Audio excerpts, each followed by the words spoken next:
Inizia bene la stagione della Polisport Lavagna. Nella prima giornata di Serie C Ligure vince senza problemi con la cestistica savonese. Dopo una prima parte di partita più equilibrata, la squadra di casa dilaga, il punteggio finale è di 93-52.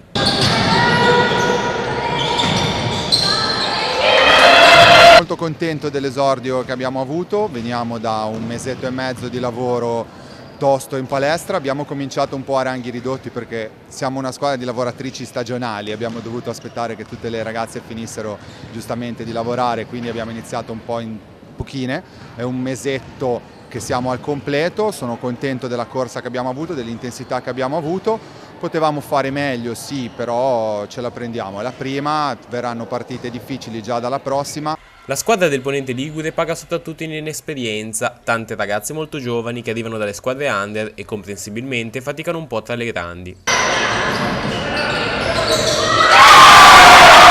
Oggi ovviamente abbiamo tenuto finché abbiamo tenuto, abbiamo fatto 2 quarti positivi perché comunque siamo andati a riposo sul 44-30, poi però abbiamo spento la luce agli ultimi 2 quarti ma anche giustamente perché noi siamo inesperte, io per primo che ho preso la tessera praticamente l'anno scorso allenatore, quindi anche io devo imparare, però per il resto abbiamo giocato bene per i 2 quarti, intensità alta.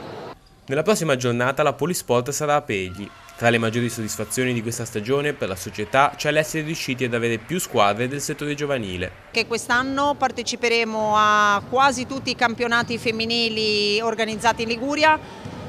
Partecipiamo al campionato esordienti femminile Under 14, Under 15, Under 17 Serie C. Per noi questa è una grandissima soddisfazione perché abbiamo ricostruito in maniera decisa e solida il settore giovanile e di conseguenza poi la prima squadra.